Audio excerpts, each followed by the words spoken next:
and begin. So welcome, Casey. How are you?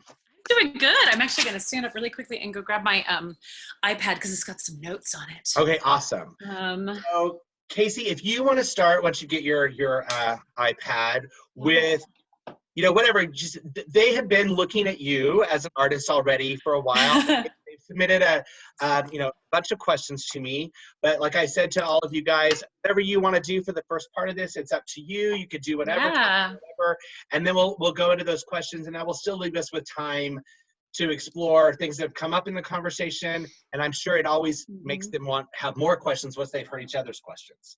Totally. So go ahead and give them a little bit of however you want to introduce yourself in your bio. Yeah. Well, so it's so funny. This is the second one of these that I've done today.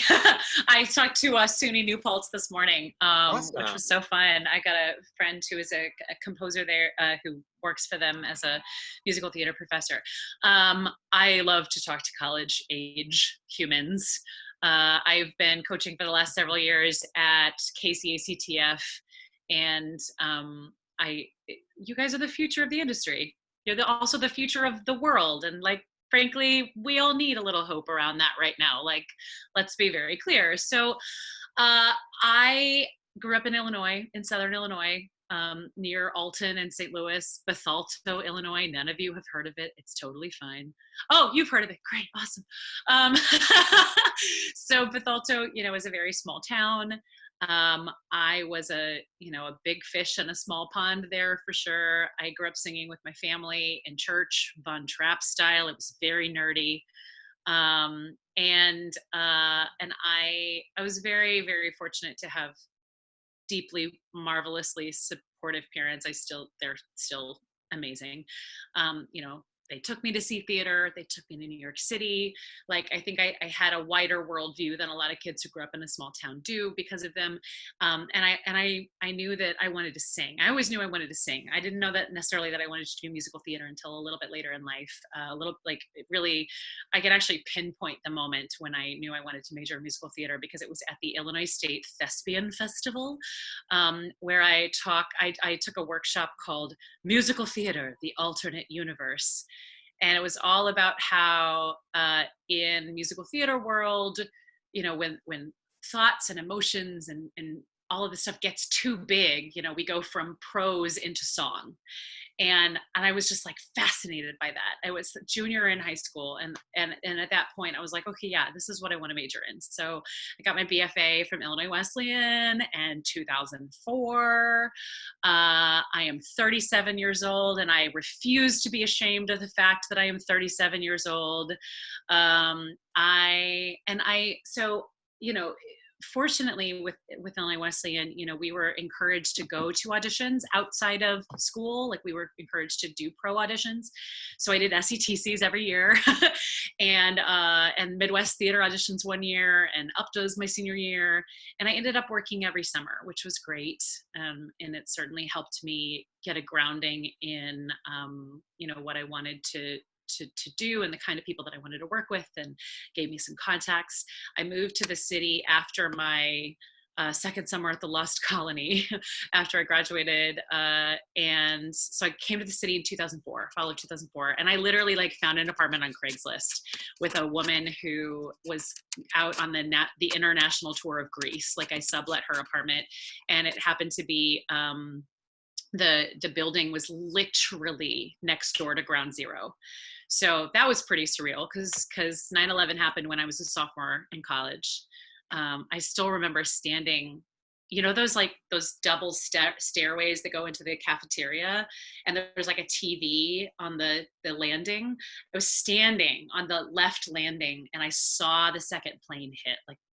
That was a surreal moment. So it was really weird to live next door to Ground Zero, but it also was, I loved it. I loved the city from the moment I arrived. I remember getting up at the butt crack of dawn, 4:30 a.m. to go stand in line for an audition somewhere. And I also lived above a Burger King. And I remember walking out to the sidewalk and there was a giant rat that ran across my path. And I was like, hey, rat, we both live in New York. It's awesome. You know what I mean? I always loved the city, and I still love the city. I mean, even when it's totally weird and surreal right now. So I did a year in regional theater in I call it Bufu, East Jesus, Tennessee, Crossville, the Cumberland County Playhouse, in 2005. Did 7 shows, padded my resume in a exciting way, got some cool stuff on my resume, and then I was like, get me the hell out of rural Tennessee, and I went back to the city. And basically from 2006 on, I've been here, other than doing regional theater gigs and being on tour. So I was really fortunate in that intersection of right place at the right time meets preparation way. When I came back to the city in 2006, my 7th audition, I booked my first off-Broadway show, and it happened to be, I happened to have 2 competing offers, and one of them was to play Grisabella on the non-equity tour of Cats, or I could be a swing in an off-Broadway show. And I ended up choosing to be in the off-Broadway show, even though I wasn't a role, I was a swing. And then one of the women in the show had a hideous vocal injury. She got a blood blister on her vocal cords, and I ended up taking over for her basically right after opening night. So I made my off-Broadway debut on my 24th birthday, which was weird and surreal. And I still maintain that the reason that I booked that show is because they asked for a monologue with a British accent. And I was right out of school, basically. And I was like, of course I have a monologue, and of course I could do a British accent. And most of the like professional actors in New York are like, I don't want to fucking do a monologue for audition. Like, this is bullshit. Like, I don't have to do that. I'm sorry. I hope I can curse here. Cheers. So I was ready, and not many people showed up. So I got seen. So I got a call back. You know what I mean? So it's like that combination of being prepared and being in the right place at the right time is a real factor in this business. It's not either or, it's both. So, and that's actually one of the things that I love to talk about, is it's not either or, it's both. It's always both and in this business. There are so few binaries in this business. It's either this or it's this. And because frankly, we're doing theater, we're not doing nuclear fission, right? Everybody's got an opinion, and everyone, like for reals, is going to have an opinion about you and your art for the rest of your career. And some of them are going to be very strong opinions. What you should sing, what you should wear, what roles you're right for, what roles you're not right for, what you shouldn't sing. And a lot of those opinions about what you shouldn't do tend to be the really strong ones. And, you know, having grown up like a very good Midwestern girl, I put a lot of weight into what people in power thought about me for a long time. And then I stopped. And it felt really good. Just felt really good. And I won't pretend that like that stuff still doesn't affect me. Of course it affects me. Of course I think about it. But again, like part of becoming an adult artist on this planet is part of becoming an adult human on this planet, period, is hearing other people's opinions about you, filtering them through the truth of what you know about yourself, and figuring out how to use them. Sometimes someone's opinion about you is going to feel pokey because they're right. And because they're telling you something that is uncomfortable. That means you're going to have to go out of your comfort zone. That means you're going to have to make a change. That means you're going to have to do something that's hard. It means you're going to have to let go of a formal belief about yourself. Sometimes other people's opinions about you is pokey because you know they're wrong. Learning to intuit the difference between those two kinds of being uncomfortable is the work of the rest of your life. I'm a big proponent, especially when it comes to people's opinions in theater, of, you know, especially if there's somebody that you trust, if there's somebody that you respect, it's worth exploring their advice. It's worth exploring the direction. If you're in a class with a casting director and they're like, take this direction on the song, of course, take the direction. You know what I mean? Play with it, but know that that's not the only way that you can ever do that song from that moment before. I remember I had a casting director in a class tell me that he would never ever cast a woman who walked into an audition not wearing pantyhose because it was very disrespectful. And I was like, cool. Like, now I know if I go audition for this jackass, I need to wear pantyhose. I'm not going to wear pantyhose for every freaking audition from now on. Like, you know what I mean? Because it's one guy's opinion. So that's my soapbox about opinions. I have a lot of soapboxes. So what I did, you guys are so cute.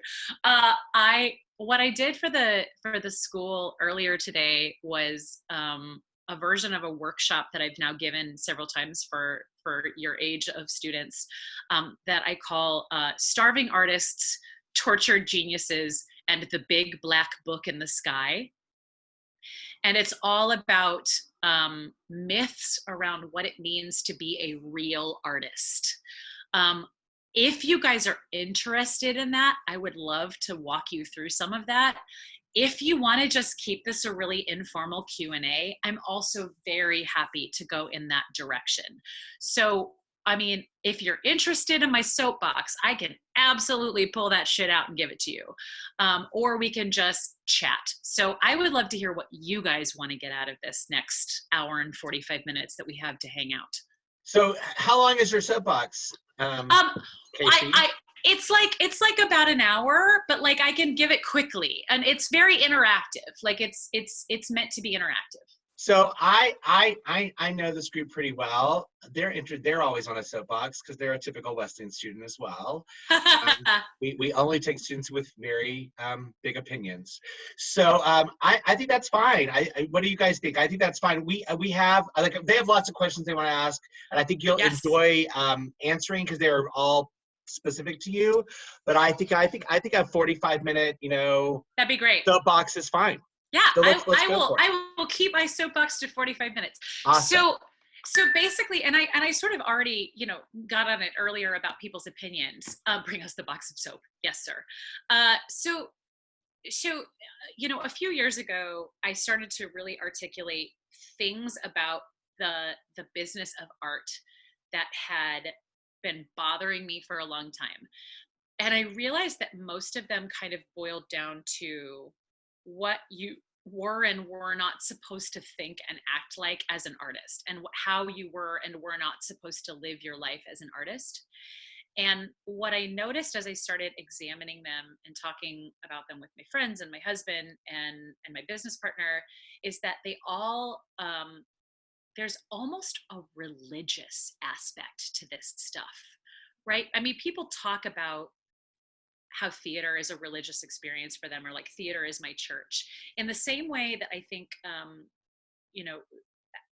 and whether or not you're religious, I think we all have an idea of this, right? There are belief systems in place that you are not supposed to question. And if you do question them, then you are somehow a heretic within that religion. So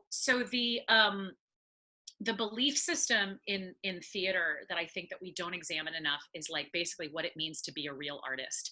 So I have these theories. Basically, there's the myths to kill with fire, and then there's like the messy middle myths where it's like it's like the both and, not either or.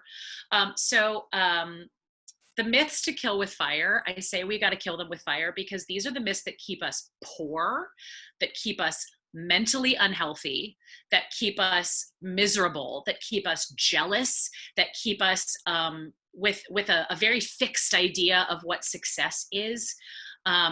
They're the myths that keep us playing small. So the first of them, and probably the myth that bothers me the most, is the myth of the asshole genius, or the myth of the tortured genius. So I'll preface this by saying, sorry if any of you are fans of Joaquin Phoenix and thought that The Joker was the best movie ever made. there was some news that came out about the Joker that perfectly illustrates this point.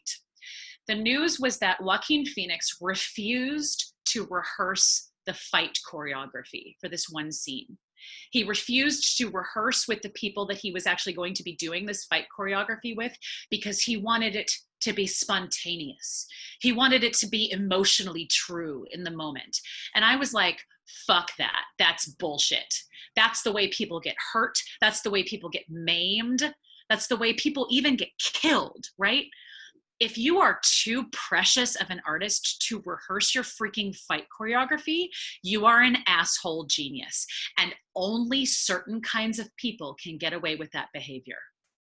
They are usually white, they are usually straight, and they are usually male. So, and it's just so unhealthy. It's so unhealthy that we allow this, and it shows up in a lot of different ways. It's not just with actors, it's with directors and choreographers. So I'm going to read you some of the myths to kill with fire. All right. The myth of the tortured genius. Artists are difficult people. We can't possibly ask artists to be respectful / on time / sober / kind because they're special animals. Geniuses get to act however they want. Real art comes from profound suffering or madness. If someone is emotionally or mentally healthy, they probably aren't that good of an artist. Artists make terrible spouses and parents. If you want to be an artist, plan on never getting married or having children. Because I am an artist, I am free to touch you with impunity, and you should be okay with it. Real artists are free in their bodies. And if you aren't, you're both a prude and probably not a real artist.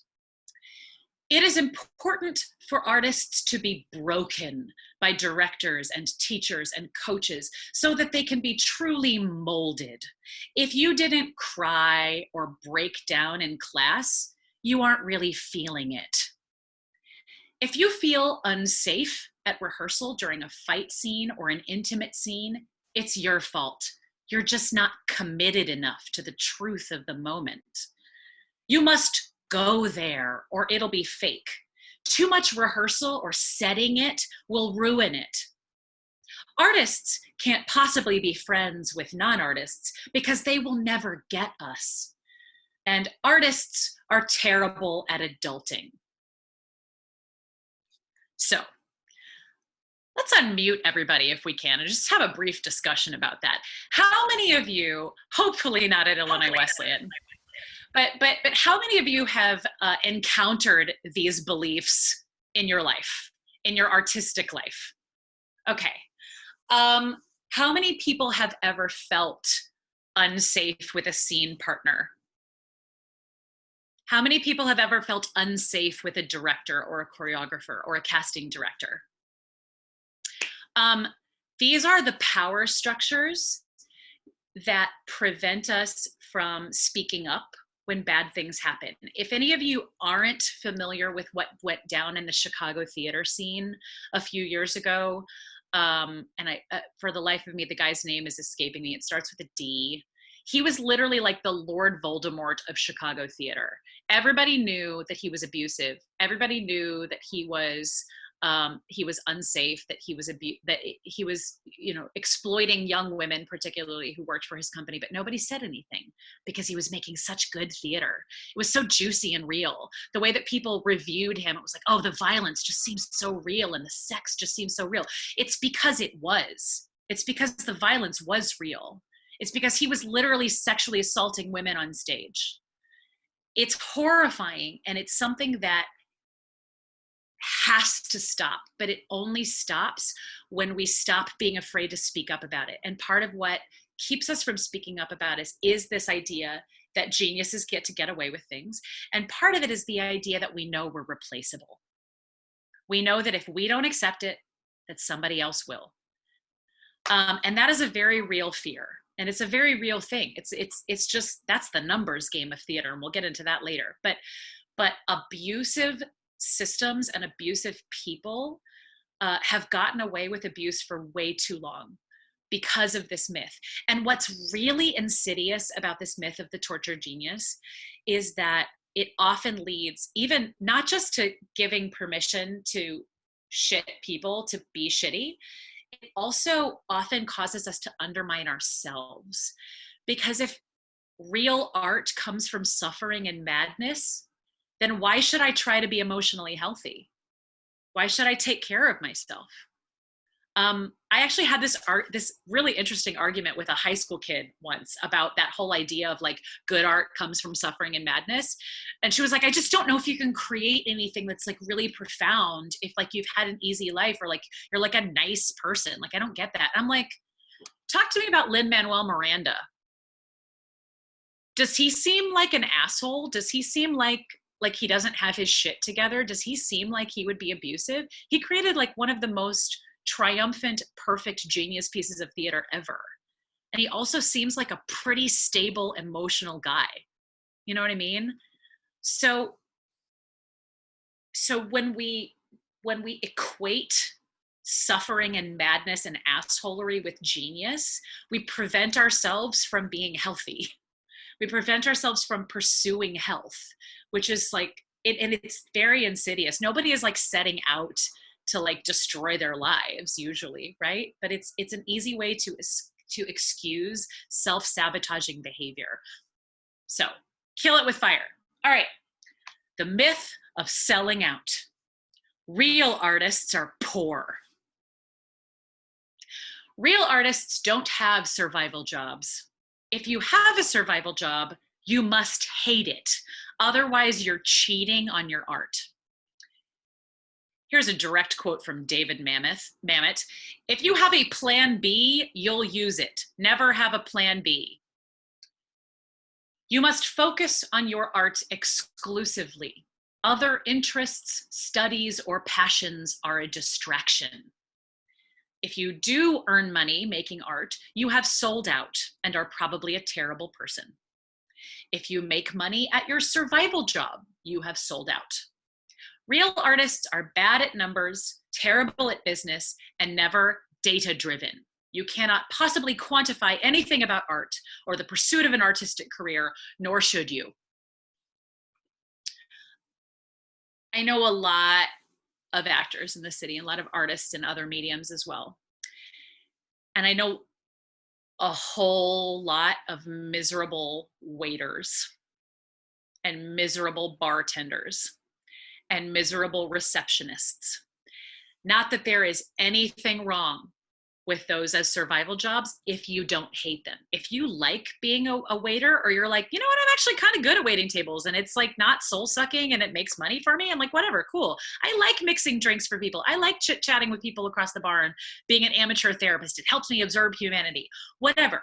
I'm not saying that those are bad jobs. I'm saying if you hate those jobs and you're only doing that job because you think that if you got a job that you liked, it would mean that you would stop being a theater artist, that's when it gets toxic. When you stay in a survival job that sucks your soul dry, you are going to walk into every audition with the smell of desperation around you. And that is not attractive. It is not attractive to enter an audition with the running soundtrack of God, I Hope I Get It from the chorus line underneath everything that you do, right? So what I encourage all of you to do tonight, here's your homework. I'm giving you homework. Take 10 minutes to write down every single thing that you are good at. And I mean everything. It doesn't have to have anything to do with a skill that you think is easily monetizable, right? I'm good at making cookies. I'm good at DIY projects. I'm good at putting IKEA furniture together.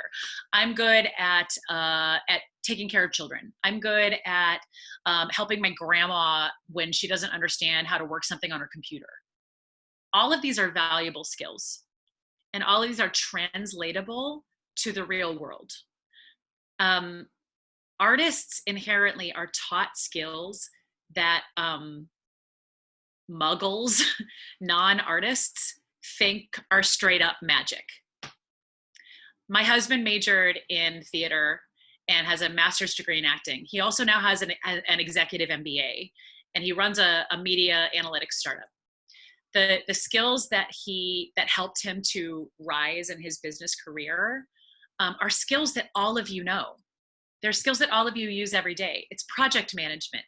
The show must go on is project management, deadlines, communication, working with people who are different than you, having a diverse skill set. These are things that are not necessarily taught to people in other industries, and we just get them so intuitively that they don't even seem like real skills, but they are real skills. So for me, what I did with them is start a business. And I'm sure that we'll get into this later. I started a business that now makes me actual freaking money. Less so now, like as in COVID-19 world, but pre-COVID-19 world, I was doing okay, right? And it's all the same skill sets that I use as a musical theater major at Illinois Wesleyan. You know what I mean? These are the fertile places for you to figure out how to use your skill set to pay your rent.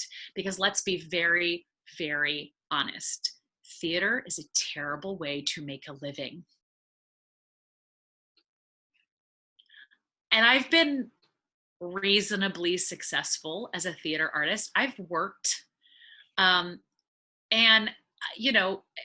barring the times that I was on the Les Mis tour, I really didn't make great money. And you know what I mean? Like, it's just, that's the reality of the business. I did an off-Broadway show a couple summers ago where I made $17 an hour for rehearsal for an off-Broadway show.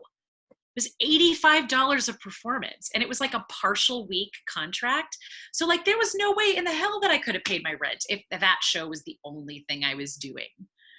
This is the reality, right? So fuck David Mamet and his don't have a plan B. The reason he can say that is because he's rich. You know what I mean? So like, not only are you going to have a plan B, you're going to have a plan C, a plan D, a plan E, a plan all the way through Z. You're going to have a million plans, right? There are lots of ways to make money for bright, intelligent, talented young people. You can find them, and you can find the ones that suck less.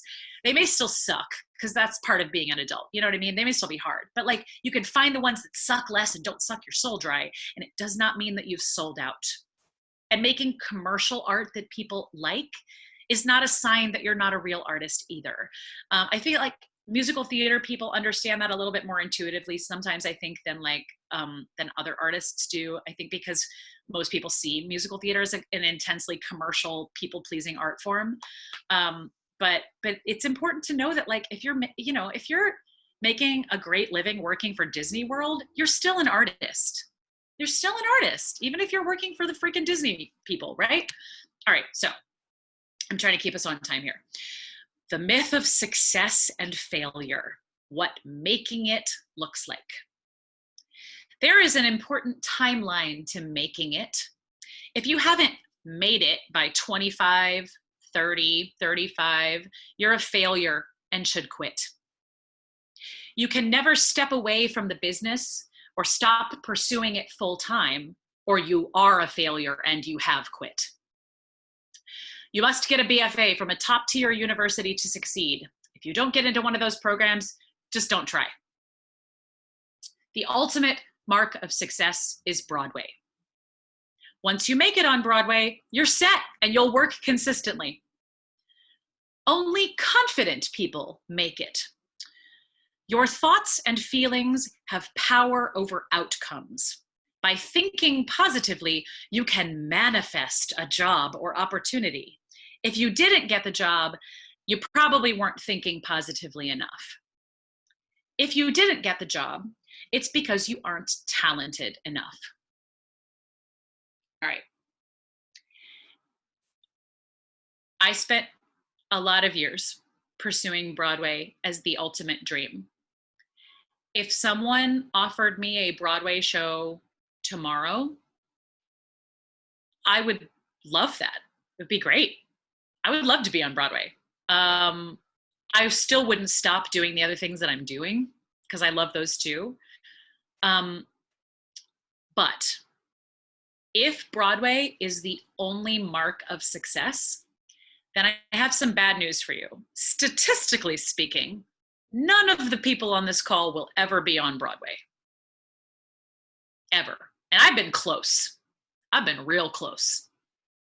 And that has no bearing on you or your talent. It has no bearing on your worth as an artist. It's just the numbers. We're talking about one of the most egregious supply and demand imbalances in any industry on the planet. Once you get to a certain echelon in New York City, literally everyone is talented. Everyone can sing their face off. Everyone is a great actor. Everyone except me can dance, right?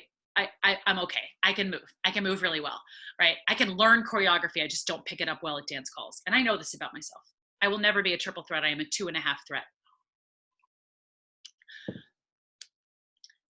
Talent is like the least of it, right? It's just the numbers game. Also, just because you've booked a Broadway show doesn't mean you will ever book another Broadway show. That's also the numbers game. And when we talk about thoughts and feelings and manifesting, I have really complicated feelings on this. We'll get into this a little bit more later, but that's a touchy thing. Thoughts and feelings and manifesting. How many, if you guys, like, has anybody here ever read like The Secret or any of that stuff, right? This is, yeah, okay.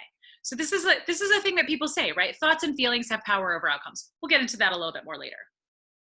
But just rest assured that if you didn't get the job, it's probably not because you're not talented once you get to a certain echelon in the business. So here's the myth of talent. Talent is natural. You're either born with it or not. If you are talented, you don't need training. In fact, it could stifle your natural instincts. If you are talented, you will be successful. Now, probably because you guys are in a BFA musical theater program, you like understand that you don't need training if you're talented. Is like, that's bullshit, right? But we have this American Idol culture, and I really do blame American Idol for this in a lot of ways, where like, you know, so much of the feedback that people got on American Idol is like, you seem too trained. Like, it just seemed a little too clean, a little too, right?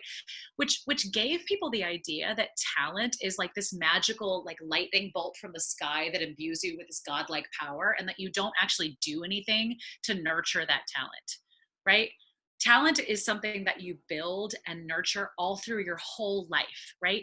And having a spirit of learning and cultivating that talent is so important. Now, special note for like this time in our nation's history. There's a lot of advice right now that says, you know, use all of your downtime during COVID-19 to like nurture your talent and make art and be productive. If you feel like nurturing your talent and making art and be productive, by all means, please do it. If you don't, understand that we are all living through a giant collective trauma at the moment, and your only job right now is to take care of yourself and the people that you need to take care of. That's the only job you have. Everything else is a bonus. So take care of yourself. Your talent can wait. It can wait a couple months. You know what I mean? It can wait. That said, don't let your talent wither and die, because it's useful and it's valuable.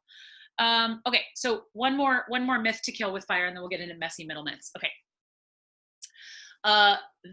Power myths, gatekeepers. All right. There is an ever-present possibility of offending someone and getting kicked out of the business. There is a black book in the sky that your name will be written into if you screw up an audition, turn down a job, or offend any gatekeepers. If you hear a strong opinion from one casting director about your dress, appearance, song choice, etc., they probably all share that opinion. Well, we've already established that black book is crap. It's not true. Let's talk about the whole like black book in the sky thing. I'll tell you a little story. So when I first moved to the city, I think this was in 2004, actually. Yeah, I think this was like when I first moved to the city. I saw an audition in backstage for a cabaret for casting directors and agents, right? So like casting directors and agents in the audience. And the other thing that the audition notice said was that this will be paid. This is a paid opportunity. I was like, wait, they're going to pay me and I get to perform for Gatekeepers? This is awesome, right? So I went to the audition and they were like, oh, you're fabulous, blah, blah, blah. Come join our thing, join our show, right?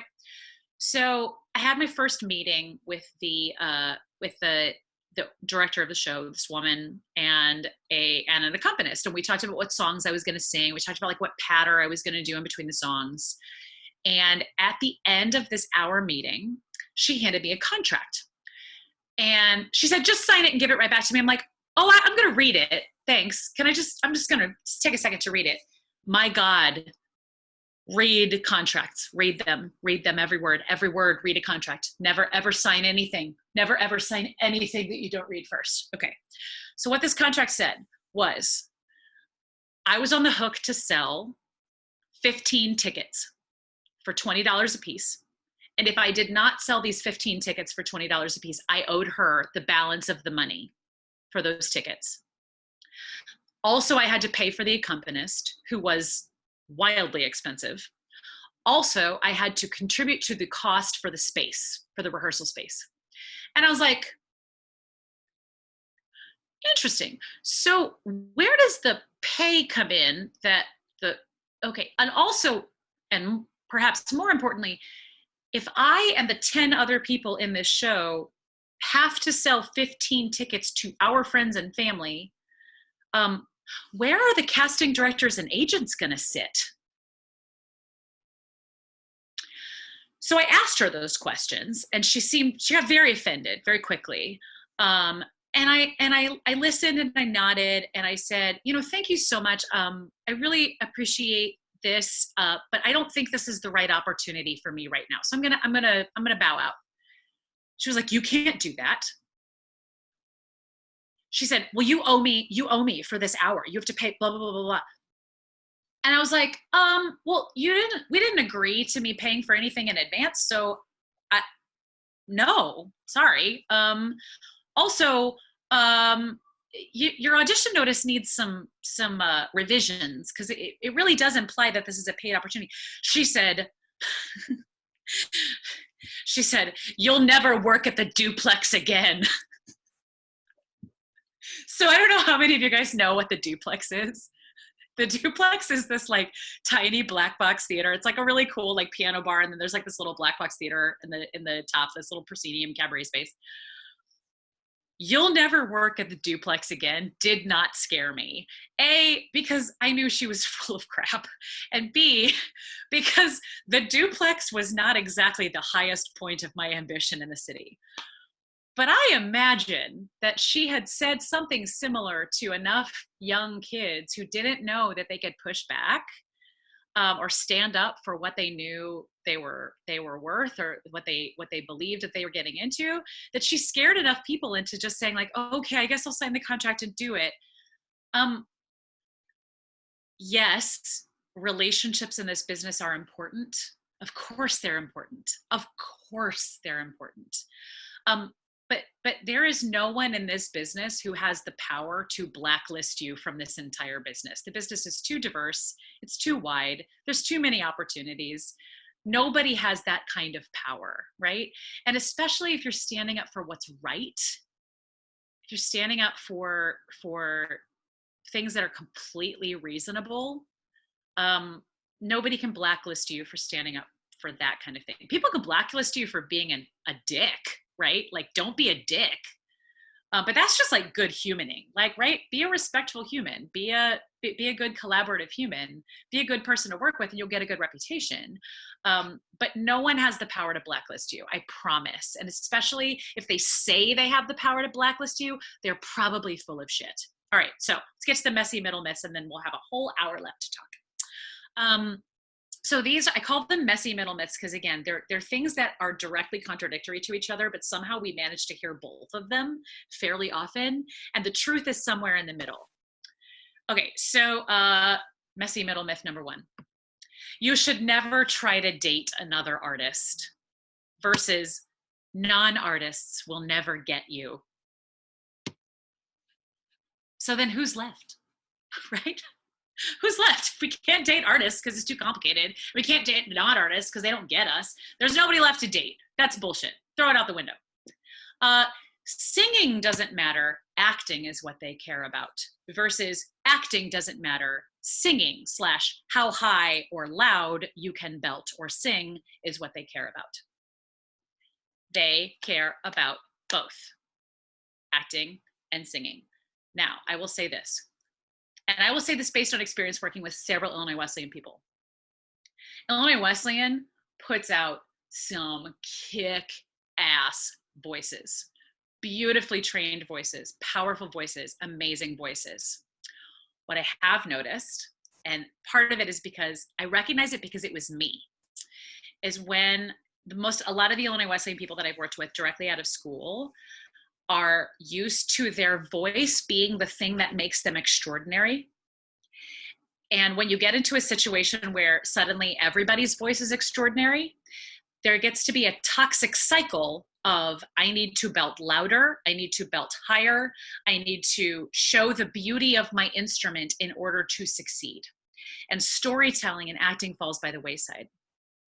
And I see this this is beyond just Illinois Wesleyan. This is like every young artist. So I've run a lot of workshops, and I've run some auditions, and I've sat in audition rooms. It is stultifying to sit behind a table for 8 hours and have person after person after person scream belt at you. It feels like torture. I don't care if you can belt a cue sharp. I want to see you be a human being on pitch. That's what I care about. That's what makes me fall in love with people in the room, being a human being on pitch. So what that has meant for me in my career often is that if I hear, and I most often do, hear people going in and belting high, belting loud, singing loud, or in the case of like a legit musical, everybody's pulling out I Could Have Danced All Night and popping their high C, right? I'm going to go in and I'm going to make the opposite choice. I'm going to sing something small. Victoria Clark calls them teeny tiny songs. Every one of you should have a teeny tiny song. You at your most bare, human, and vulnerable on pitch.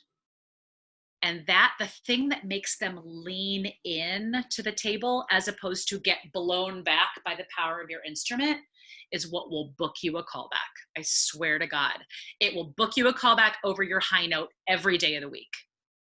Show them that you can be a human being on pitch and you will get a callback. So, all right, that's my soapbox on that. It's all about being in the right place at the right time versus luck has nothing to do with it. Hard work is everything. I've already gone over this with my story about Shout. It's both. Luck is a real thing in this business. The serendipity of being in the right place, in front of the right person, meeting the right person, running into somebody on the street, running into somebody at a bar is real. That's a real thing. But so is being open for an opportunity, and so is being prepared for an opportunity. Luck, if you're not prepared, is not going to get you anywhere, or it's going to get you like only so far, and then everybody's going to figure out that you don't really have what it takes. Hard work, when your luck sucks, can really, that really sucks sometimes. But I do believe that being open to the opportunity, you'll start to see the luck happen, and that's where maybe I am a little bit into manifesting. All right. This is a tough one. This is one I've spent a lot of time thinking about. Spend a lot of time figuring out what they want and mold your brand around it. Versus, you can do whatever they want, whatever you want. Screw what they think.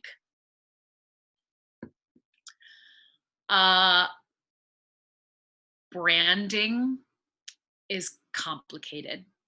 And when you are trying to create and market yourself and your humanity, it's extra complicated. It's extra hard. It's extra touchy.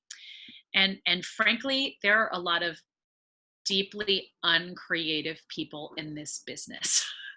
So sometimes we do have to help them see what we're capable of. And sometimes we have to create and curate something to present to them so they are capable of seeing it. But don't let that make you lose your humanity, and don't let that make you lose your edges. Your edges are what make you unique. You can fit into a perfect ingenue box, and guess what? There are going to be like 300 other perfectly boxed ingenues available for them to purchase. You know what I mean? You got to figure out what you bring to the table that's different, and you got to bring that in the room. That's what books you the callback, in addition to being a human being on pitch. All right, so time to get into this. Positive thinking / manifesting is the ultimate difference maker versus positive thinking and manifesting is bullshit and damaging. Cynicism will protect you. Okay, so during that first off-Broadway show that I did, I got a nickname. Again, I was 23 years old when we started the rehearsal process. The nickname that I got was Rebecca of Sunnybrook Farm. And it was not a compliment. It was not, they weren't trying to be mean, but it was a little bit dismissive. And it was a little bit like, oh, you're adorable. You'll figure out someday, like New York will change you, right? I have always been an optimistic person. I've always been a fairly positive person. Now, some of that comes from the immense amount of privilege that I have, right? I have not lived a hard life. And I think acknowledging that is like deeply important. I have a lot of advantages in working in my favor for my ability to be optimistic and positive. That said, being optimistic does not make you an idiot. It doesn't make you naive. Being optimistic is actually a skill. It's something that you have to work at. So there is something to the idea that positive energy and a positive attitude will work in your favor. I think that we live in a culture of like caring is creepy. Like, I don't want to invest too much in this, or I don't want to like put my opinion out there. I don't want to put a stake in the ground because like then people will judge me. That's no way to live your life. It's just no way to live your life, right? At the same time, there are people who believe so much in positive thinking and manifesting that the dark side of that becomes, oh, are you poor? It's because your mindset around money isn't good. Allow me to sell you my course on how to correct your money mindset, and then you'll make money. Or, oh, you have cancer? It's because you don't laugh enough. Those people are assholes and we hate them. Period. All right, so here's a good practical one for you guys to finish up this little segment here. You should audition for everything versus only audition for things that you are completely right for based on the breakdown. I can see Scott shaking his head, so you probably already know this, but this is a thing that we go through, right? Like, do I or do I not audition? I remember, again, when I first got to the city, going to auditions as like, 22-year-old kid, 23, 24. There was this woman who I saw at like every single audition that I ever went to. And she was a woman of a certain age. She was probably in her 40s, not that being 40 is old, but she was not like a spring chicken anymore, right? She was like not an ingenue. She's always wearing the same dress. She always had the same hairstyle, always had the same makeup. She was always coming in for shows that actually like only wanted girls in their 20s.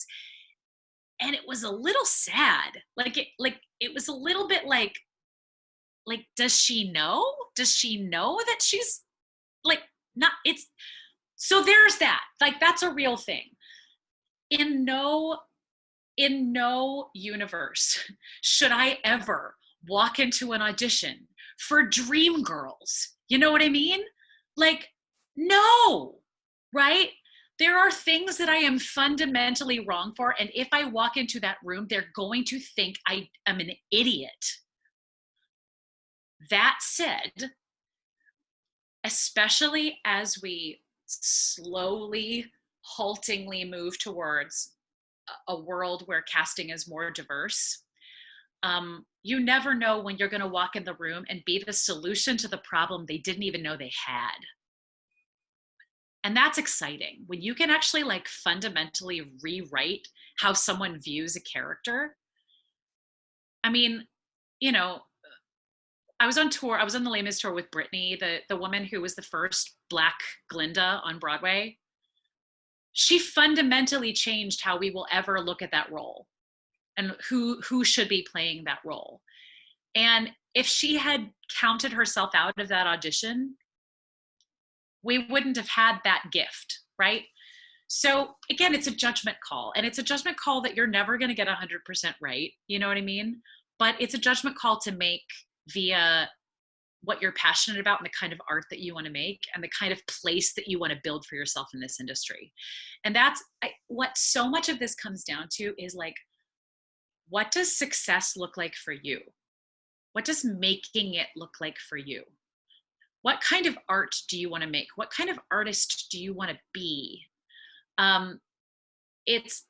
So here's your second piece of homework. So homework number 1 is go home and write down every single thing that you're good at, every single thing. Homework number 2 is I want you to imagine your life 30 years from now. So you're going to be, yeah, I said 30, not 5 years, not 10 years, 30 years in the future. So you're going to be in your late 40s or your early 50s. What does your life look like? And I'm not talking about like, I mean, maybe you're going to write a whole thing about like, oh, the row of Tony Awards on my bookshelf in my beautiful penthouse apartment. Maybe, cool, write that. But what I'm saying is like, what do you want your legacy to be?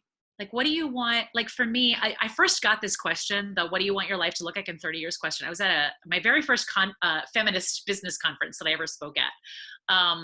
And she asked what are your 30-year goals? And I was like, oh shit, 30 years. That's like my mom's age. So I thought about my mom and I thought about like what my mom's doing and what my mom's life looked like. And I thought about like, okay, well, what are the things about my mom's life that I like? And what are the things about my mom's life that are not for me? They're great for her, but they're not for me, right? These are the kind of thoughts to have. Like what kind of life do you want to live? What kind of success do you want to have?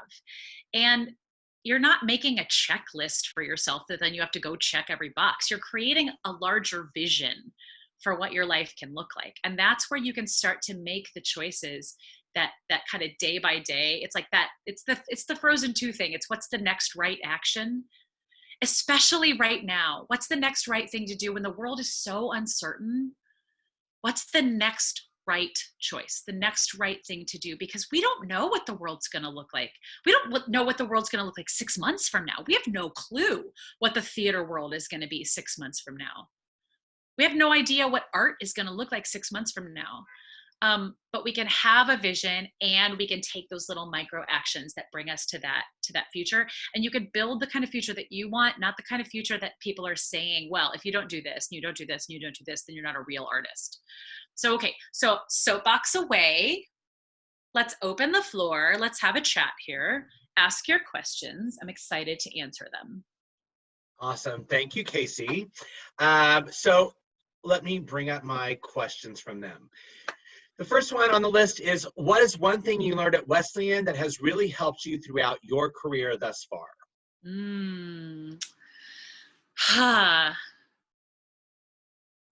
That's a good question. And I think I'm going to take it a little bit outside the theater department. Two things. I'll say one thing outside the theater department and one thing inside the theater department.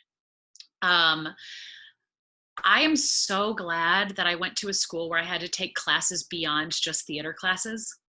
I'm so glad I didn't go to a conservatory. I'm so glad that I had philosophy and psychology and history and poetry and American politics, because they made me a better artist and they made me a better human.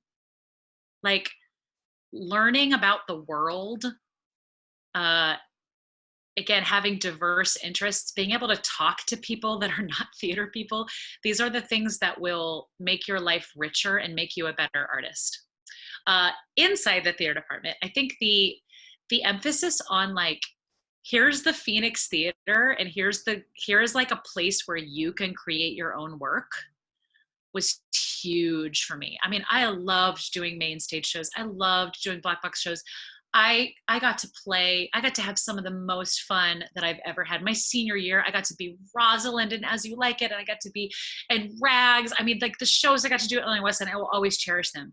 But like, what did it mean to actually create my own work? That was tremendously exciting, and I think set me up really, really well for life after Illinois Wesleyan. Awesome. Okay, next up, what is your biggest piece of advice for graduating seniors, particularly at this time of COVID-19?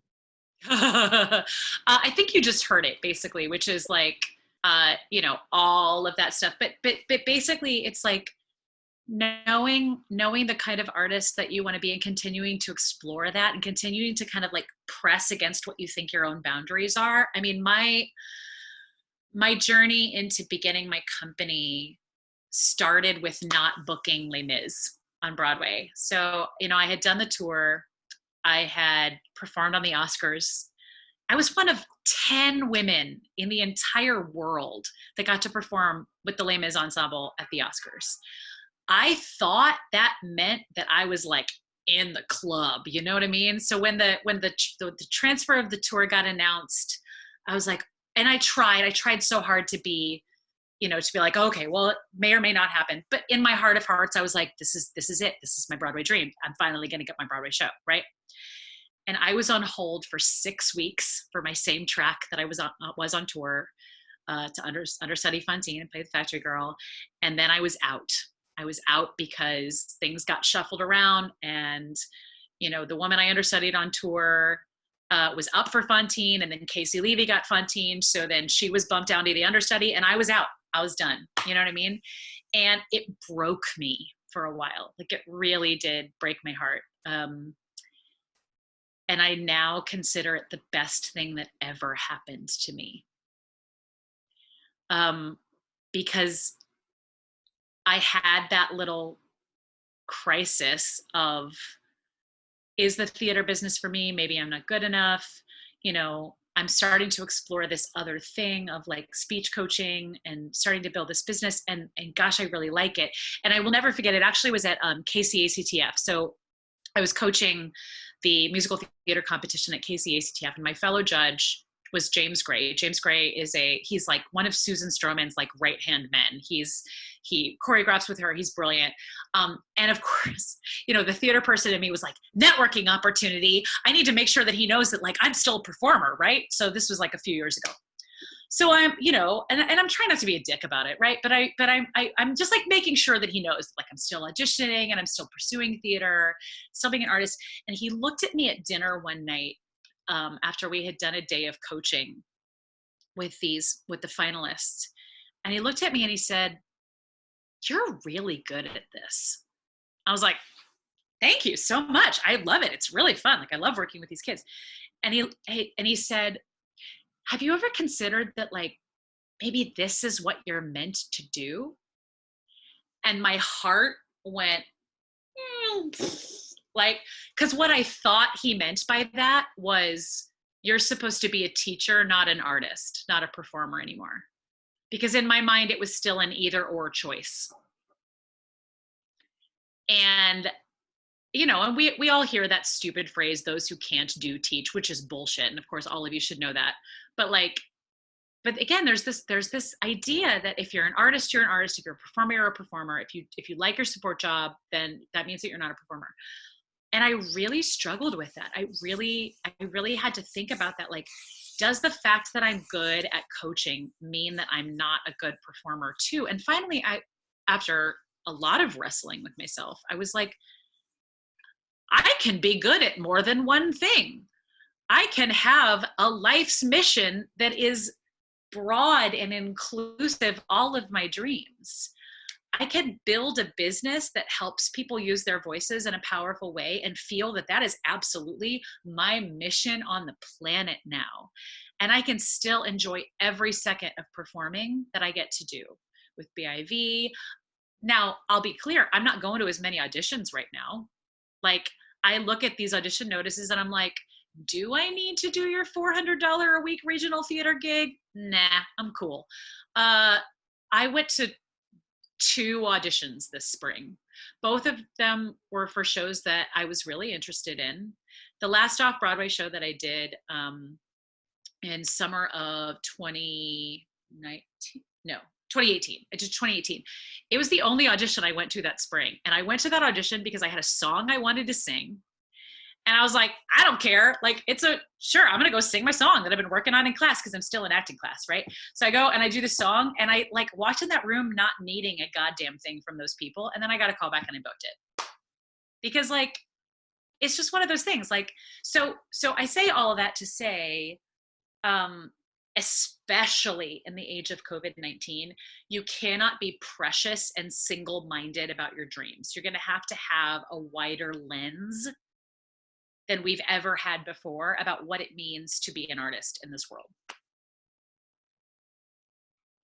Cool. I'm gonna skip down to some other things because you already brought it up. So I'm trying to make this kind of flow because there's several questions about what was the switch like between performing in shows to becoming, an entrepreneur and juggling both being an artist and an entrepreneur. And lots of things about vital voice training. What was the inspiration to start the company? You gave us a little bit of that with the Fontaine story. And also, what was the most difficult part about starting your vital voice training?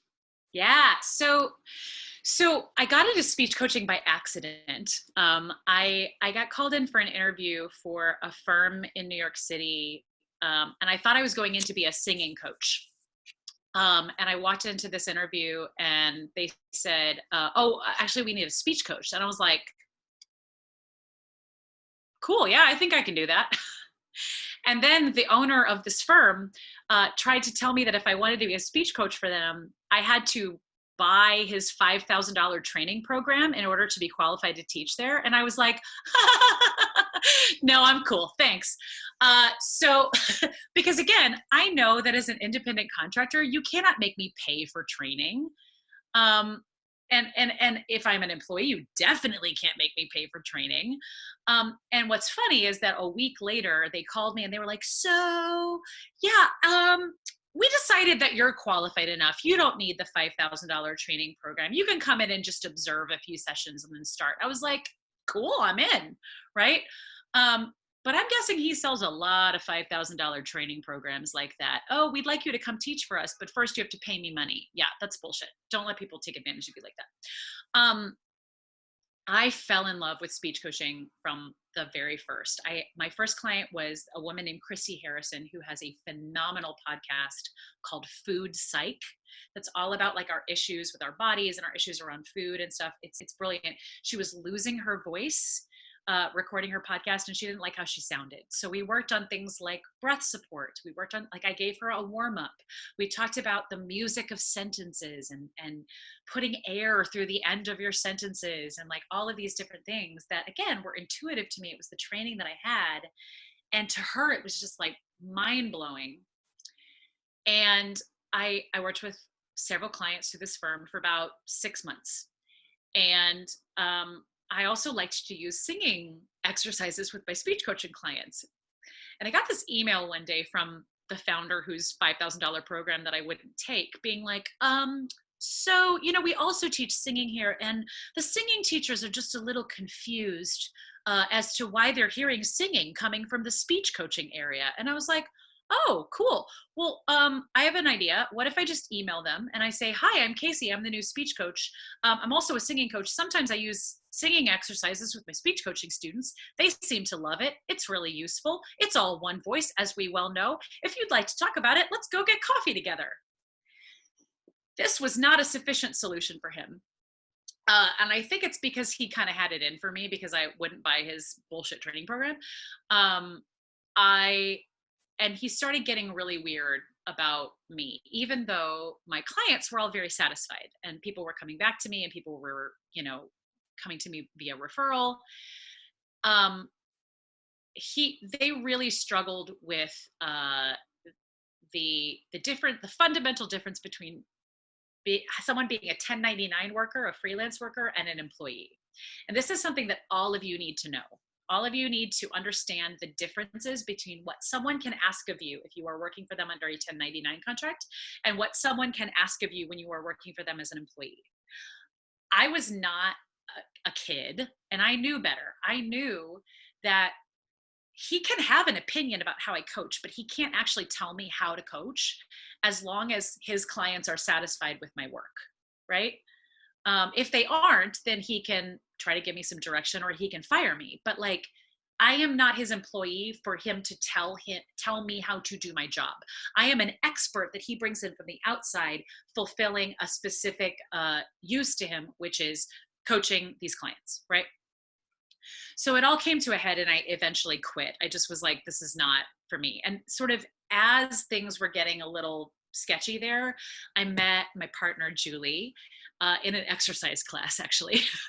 And we ended up starting this like lady goal accountability group where we met for coffee once every couple of weeks and talked about what we were trying to do. And we did the dance that I think a lot of women do, which is like, gosh, like you're really similar to me. Does she see me as competition? Because like I don't see her as competition, but like I mean, it's like this is a whole other thing, right? Like seeing other people as competition, like as opposed to abundance thinking of like there's enough opportunity to go around. We can talk about that more later if you guys are interested.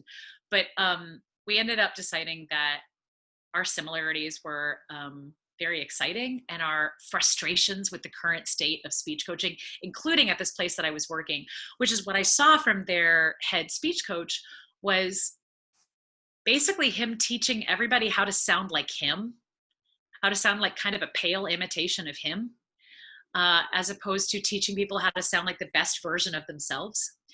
And I was wholly uninterested in teaching people how to sound like the mythic norm of like serious voice. I'm going to teach you how to put on your serious voice so people will take you seriously. Like, I don't want to teach people that. That's not how good communication works.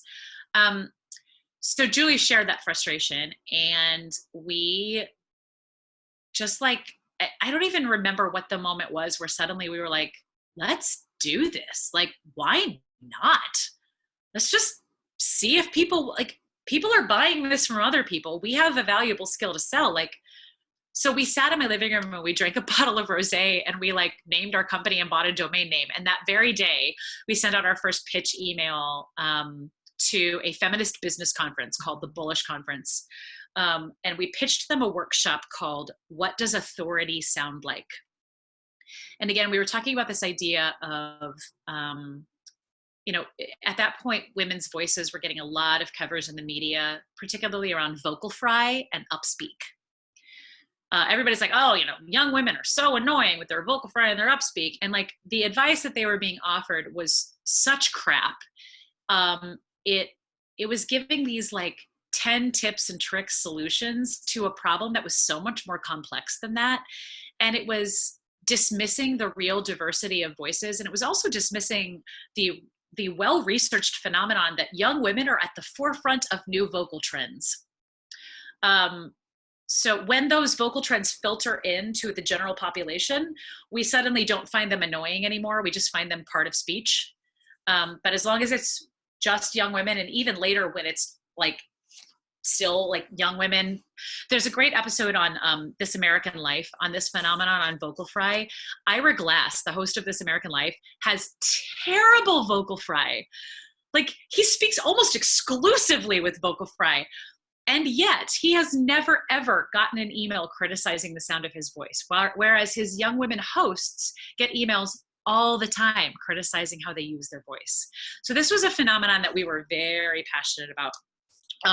So we started this company. We sent out that pitch email to this feminist business conference, and literally 2 weeks later we'd booked it. We weren't getting paid, but we got a free ticket to the conference, and it was like, oh my gosh, okay, so people are interested in this. So like, we just kind of kept going. And the real thing that ramped us up, and I've been talking all day long, so my voice is a little tired.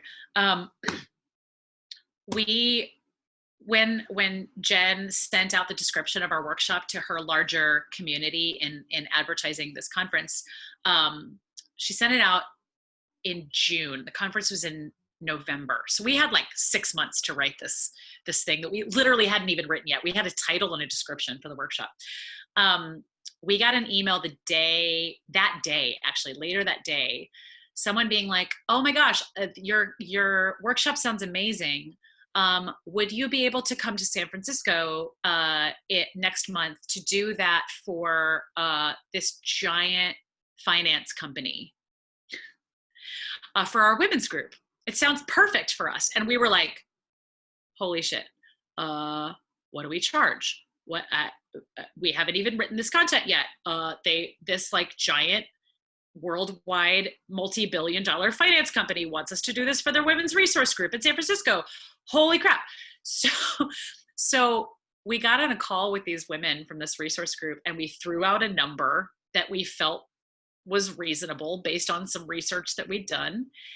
And they ended up kind of talking us down a little bit, which now I know better. I should have held out for the higher number, but they, we ended up settling on a price. We ended up offering private coaching sessions as well. So we ended up making some good money because we saw a lot of women that day for these private coaching sessions. And then suddenly we had 4 weeks to write this workshop instead of 6 months. So that was terrifying, but that was also like, it helped us realize that people wanted this. People were interested in this. This was something that touched a nerve with women about how we're listened to and how we present ourselves and how we're supposed to do it. And it's been 6 years now. It's like in 2 weeks, my company will be 6 years old. And it is the most gratifying work outside of performing that I've ever done. And it fulfills me in a very different way than performing, but it fulfills me on such a deep level. Anybody here familiar with the Japanese concept of ikigai? So it's a Venn diagram. It's 4 things. I love a Venn diagram. All right. What I love, what I'm good at, what the world needs, and what people will pay me for. So artists spend a lot of time at the intersection of what I love and what I'm good at. And I think we can make a very impassioned and sound argument that the world needs art, right? So maybe we get 3 out of the 4, but very seldom do we land in a place where we get the 4th one, what people are willing to pay for. With Vital Voice Training, I have all 4. And my God, does it feel good?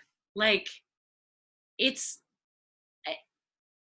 such a gift to do this work. I came directly from a 90-minute intro session with a new client, and like people, it blows people's minds, the things that we know intuitively. And when we share them with them, and obviously we've done a lot of work of refining our principles and the way that we teach this stuff. And I think that we do it very differently from anybody else. And that's exciting too, because a lot of people do this. Like a lot of people doing public speaking coaching. There are more and more artists who are kind of jumping into public speaking as like a way to make decent money.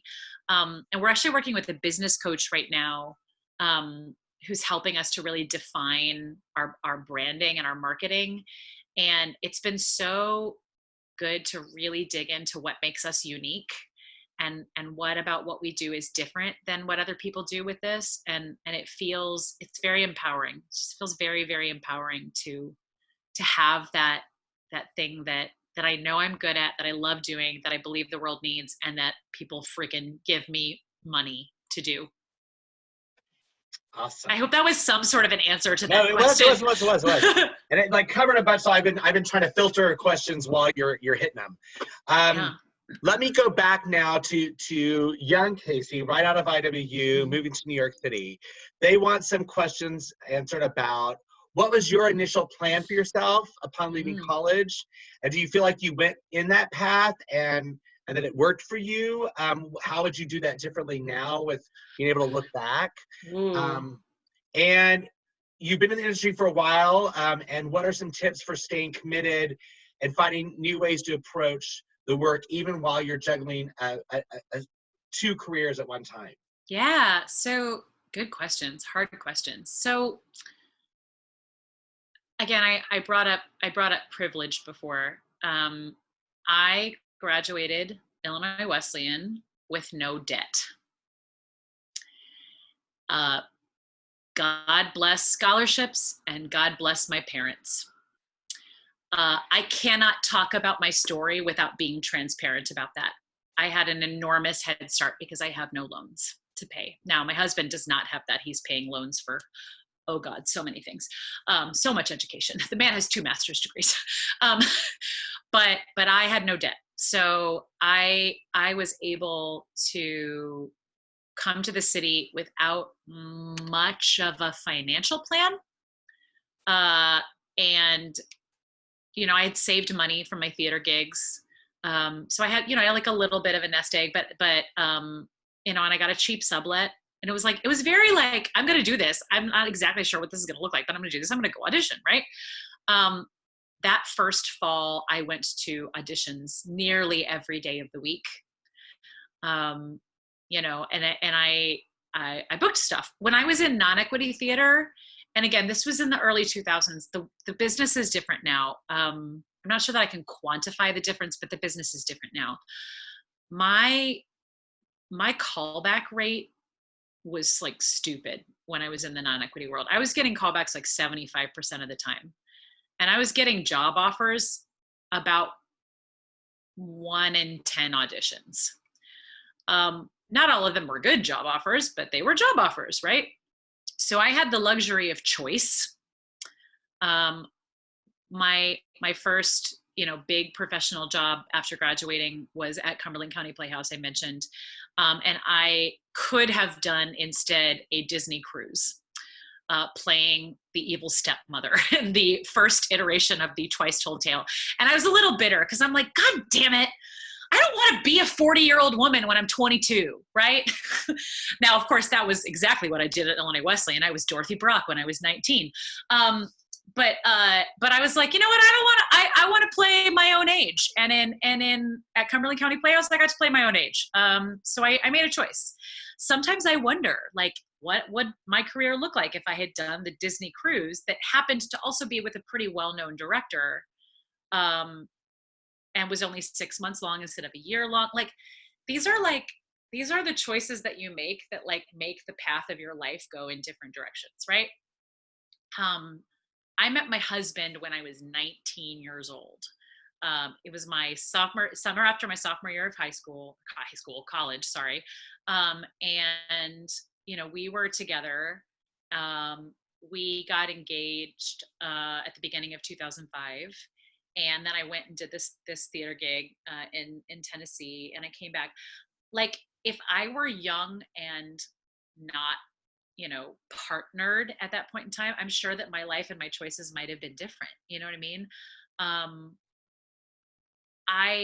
These are the like what if questions that you could do all day long. Like, if I had made this choice instead of this choice, it's very sliding doors, right? There are very few choices that you make in your life that you cannot reverse and come back from. And at the same time, every choice that you make in your life is going to set you down a different path that you would not have gone down otherwise. So I think like one of the only permanent decisions that you will ever make is like choosing to have a child, right? Like you don't like just stop having a child. Like some people do, right? You give them up for adoption or whatever. But like even like getting married, people get divorced. Like that is a thing, right? So one of my friends, this is a really roundabout answer to this question. One of my friends in the city, Anne, a phenomenally talented singer, she got married and moved to North Carolina and had kids. And I remember talking to her when they first moved to North Carolina, and she was like, I don't like it. It's so weird. Like, I always thought that like living in New York City is like what I wanted for the rest of my life. And now I'm leaving. And I was like, you know what, Anne? New York City doesn't like lock the gate behind you if you go and leave it for a while.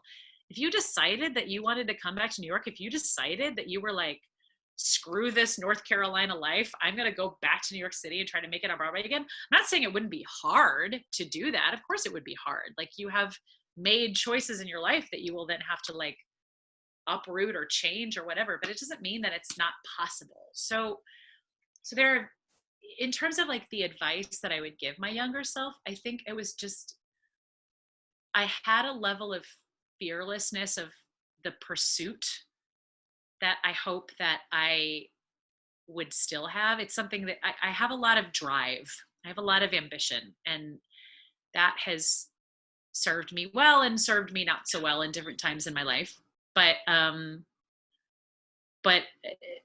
again, that combination of privilege and a certain amount of fearlessness and a certain amount of drive has served me well. It's also caused me to make mistakes, but like that's part of learning. It's part of growing up. Like it's just part of making an adult life on this planet. So yeah, I mean, I don't know that I would do much of it totally differently. I mean, there are choices that I've made in my life that I'm like, oh man, I would like a do-over on that one, but not many of them. I'm pretty lucky.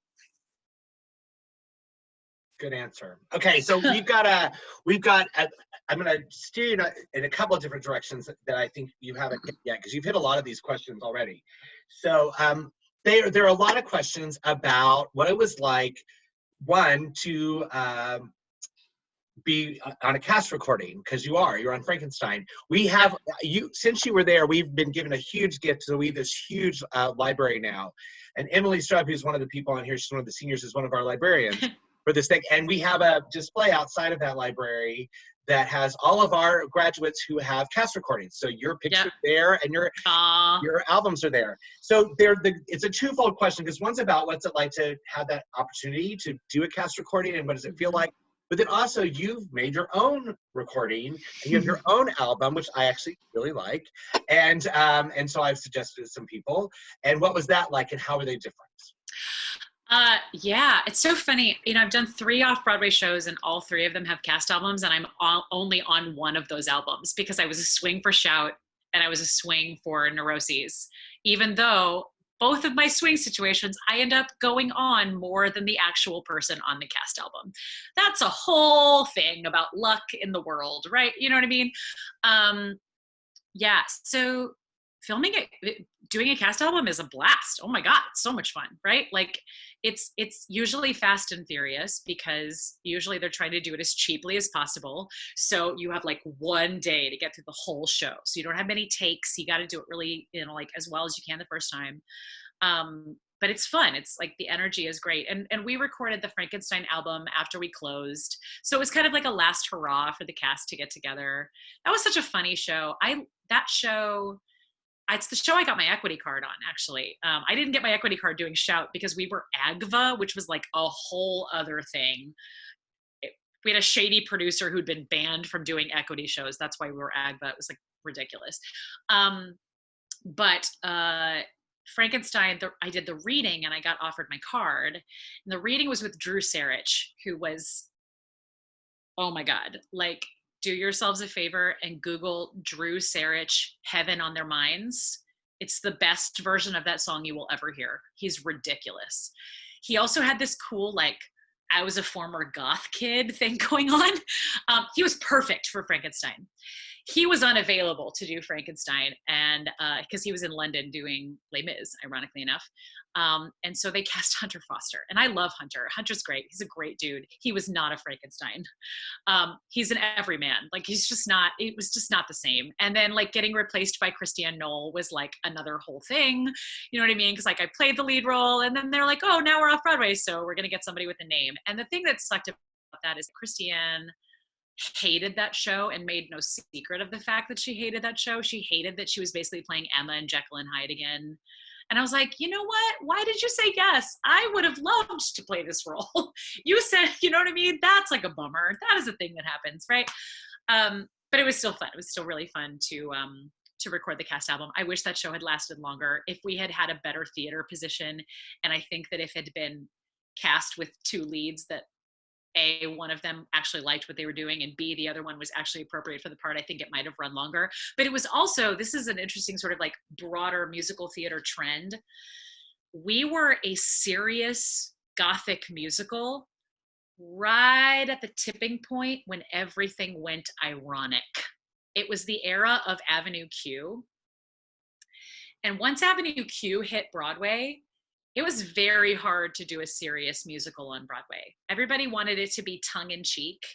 Like, I would have worked all the freaking time in the 90s, man, because like contemporary scores and corsets is my jam, right? Like serious Gothic musicals, like old, Ragtime, Little Women, Les Mis, like these are my shows, right? They were not very fashionable in the early 2000s on Broadway. So had Frankenstein opened in the 90s, I think it would have run for a long time. Frankenstein opened in the ironic era and therefore was not we also opened at the same time as Young Frankenstein. So we called ourselves Old Frankenstein. Yeah, it was just a whole thing. So making my own album, I have some regrets about how I did that. Regret number one, I ordered very ambitiously 1,000 CDs right before everyone stopped buying CDs.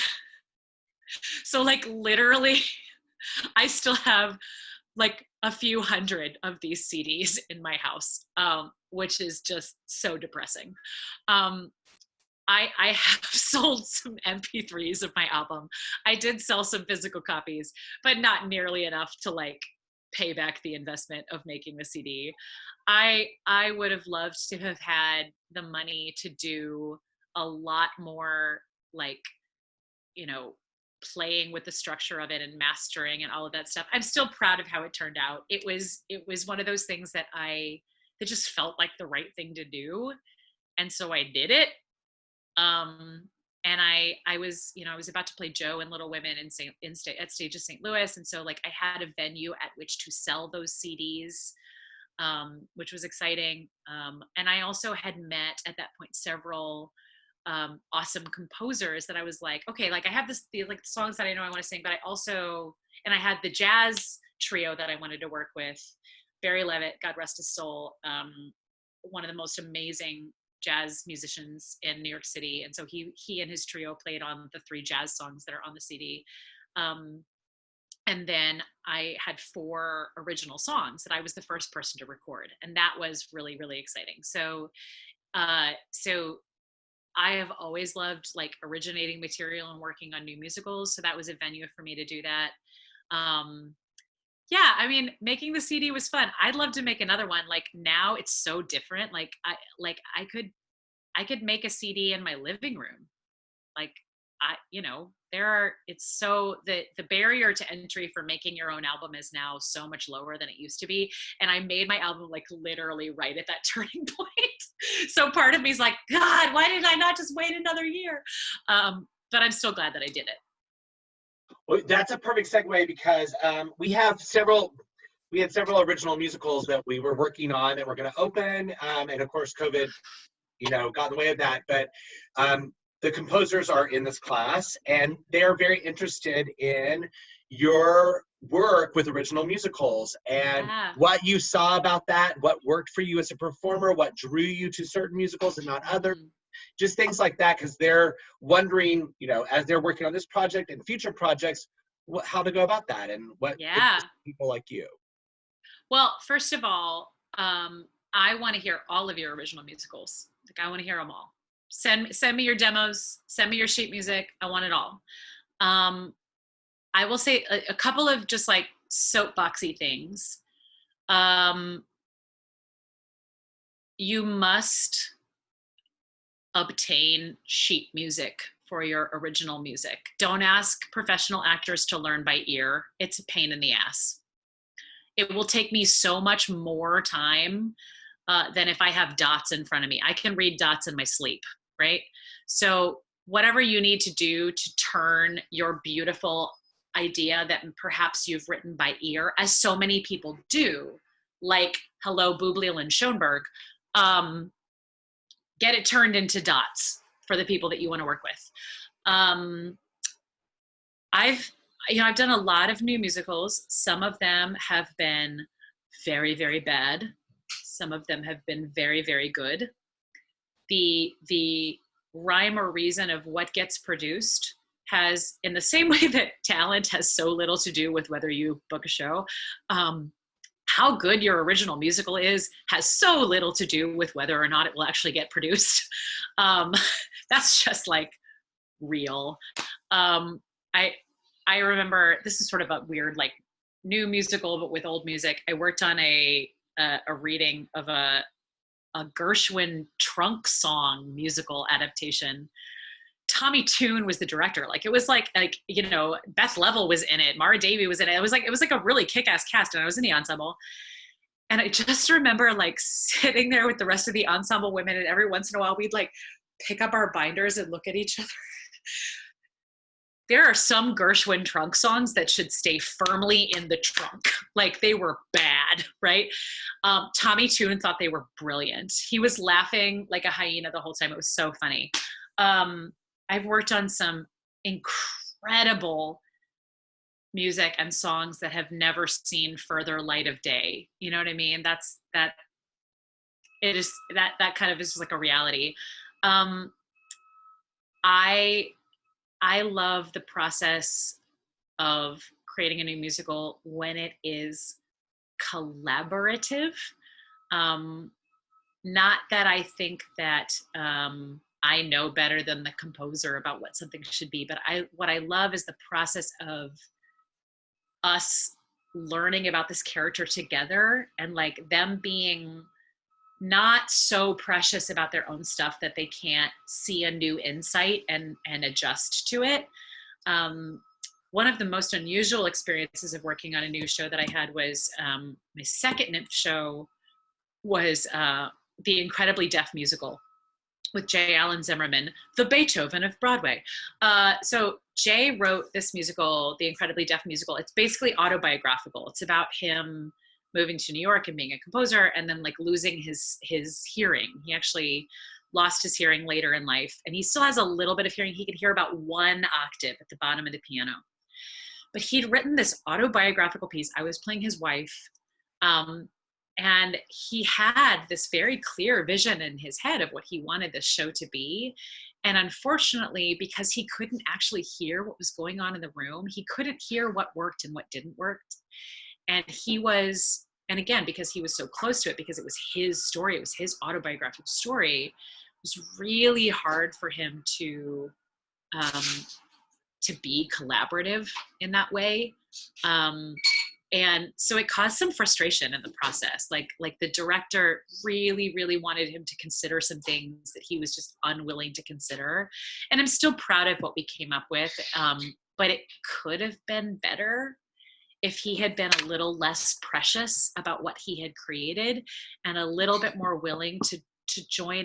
I mean, theater is the ultimate team sport. It's the ultimate collaboration. If you're unwilling to collaborate, like you're in the wrong business. Like go be a songwriter and like record your own stuff. Like you have to be willing to collaborate. That's the biggest thing I would say to the writers in this room. Raise your hand if you're one of the writers. I want to know who you are. Travis, Yay! Brady. Yeah. So awesome. Let me you mentioned NYMF and some those other things that you've done, but also there were lots of questions about Broadway Inspirational Voices, because that's, you know, we all love it, and we all love seeing you in it, and actually, you know, Michael's been lovely to us when we did Violet last year. He wrote Jay, who's here, who played that role. He gave him a nice little video. That's great. Shout out and was very sweet. So tell us a little bit about that, because you've ended up performing with some amazing people, big names that we all know.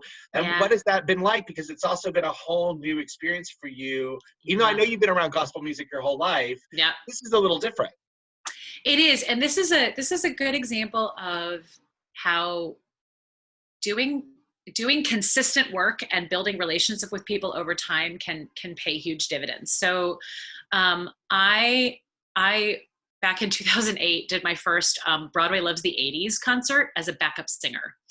And it was me and Marty Thomas and Chris Dilley, two beautiful white boys with the voices of Black women. Marty and Chris, they're amazing.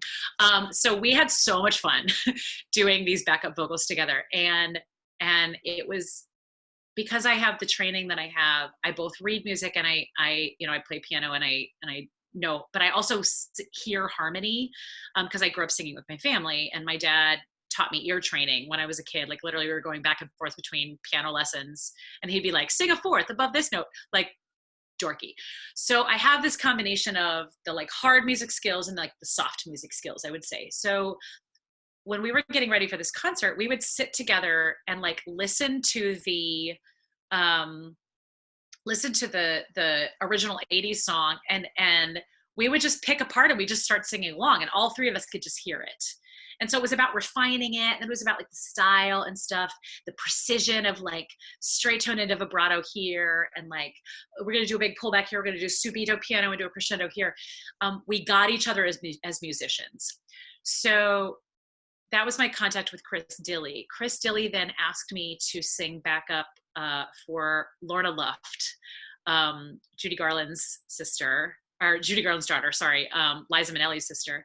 And I sang with him on a concert for her. And then a year later, I sang again with her. And that was at the beginning of 2018. And we were rehearsing in my studio. It was me and Chris and a woman named Desiree. And the two of them were both in Broadway Inspirational Voices. And Chris looked at me and he's like, why are you not in BIV? And I was like, I thought you had to be on Broadway to be in BIV. Like, I didn't know I could be in BIV. Can I be in BIV? I would love to be in BIV. So he's like, yeah. And actually Michael's looking for sopranos right now. I'll send him an email. So he knew that I could sing anything he threw in front of me. He knew that I had the ear for it. He knew that I had the stylistic training for it. So he became my advocate to Michael. So then I was in. And then it was about going into this environment, and you learn real quickly with BIV. You do not show up, like you don't show up to rehearsal to learn a part. You show up to rehearsal with your part already learned, and you refine it. Like the expectations in that group, I have never in my life, the precision with which Michael works, the musical precision is like batshit crazy. Like it's so, and I was available for it, and I was up for it, and I did it. And I'm not sure how I got on his radar, and it may have been Chris advocating for me, but I got on his radar as someone who both reads music and has a good ear. So then I started getting asked to do some of the smaller gigs. And then I started getting asked to do the recording gigs. And so I've now been able to be on a couple of albums with very small groups. The one that's hopefully going to get announced soon. So right now it's top secret, but we're on Jennifer Nettles' Broadway album, and there were just 9 of us. So it was like 3 sopranos, and he picked me, and I was like, holy shit. Like, but the opportunities with BIV have been incredible, like being on the Today Show with Hugh Jackman, and singing at every Broadway event, every Easter bonnet, every all of the big Broadway events. We're always there, and we just did the 25th anniversary concert, and we filmed these music videos, and like it's also, and I will be very honest about this, it is an enormous time commitment and an enormous energy commitment, and also often volunteer. So like I've gotten paid for some stuff. Like I got paid for the albums. I'm actually now a member of SAG-AFTRA because of these albums that I've been on. But it is primarily unpaid work. And again, like those high expectations, like you gotta put in the time. You gotta put in the memorization time.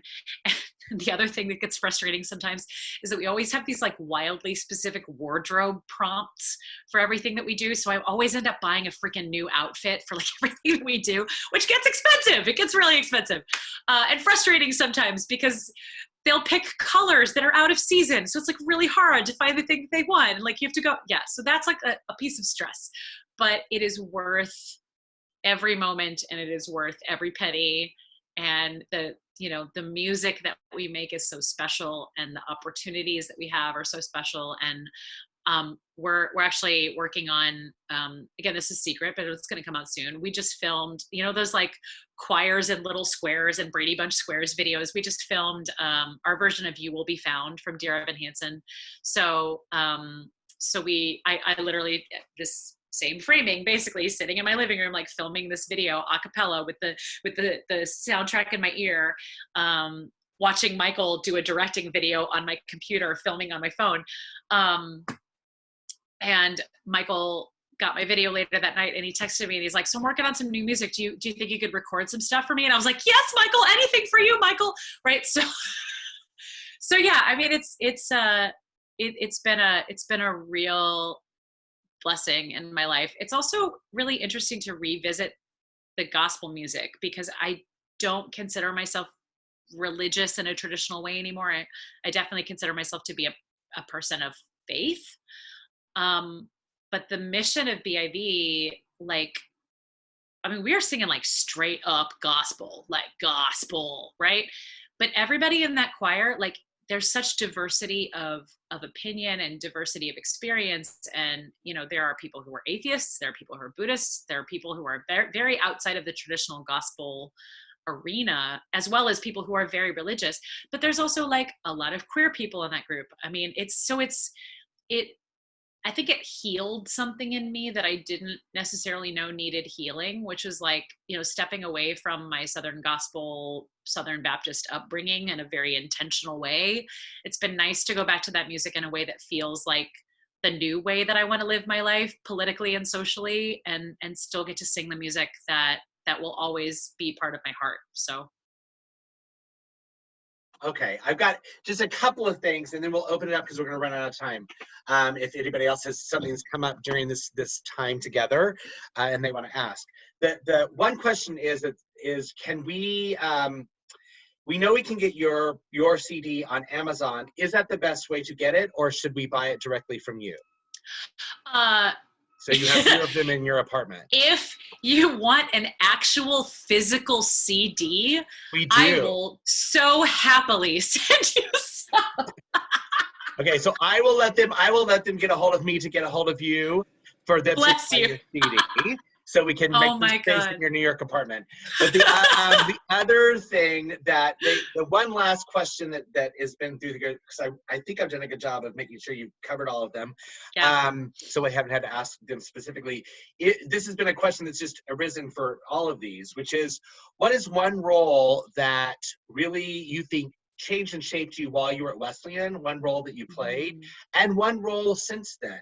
That these are like passion things that you're like, you know, playing that part really did something for me. And then I want to know one from school, because they're here too, and then one post or outside. Yeah. Oh gosh. Well, so I mean, I mentioned Rebecca Hershkovitz in Rags and Rosalind in As You Like It. I mean, those two kind of almost feel inextricable to me, like, because it was my first semester my senior year, my second semester my senior year.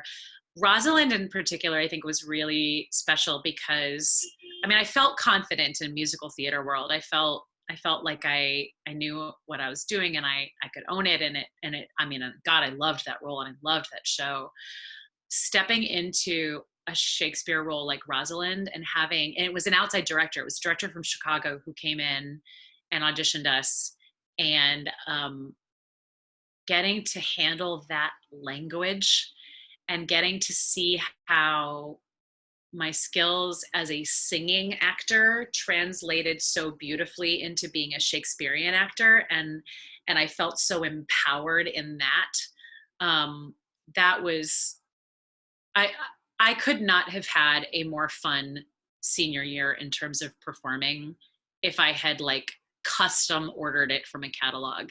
Rebecca Hershkovitz, Kathy in Last 5 Years in the Phoenix, and Rosalind and As You Like It. I mean, God in heaven, what riches to be able to explore. And I want to say that I'm just so heartbroken for all of you for whom this is your second semester of your senior year. I'm just so sorry, you guys. It sucks, dude. Like, it sucks. Don't be afraid to live in the suckiness, right? You own the suck. The suck is real, right? Don't let anybody take that away from you. But also know that the suckiness will end. I declare it.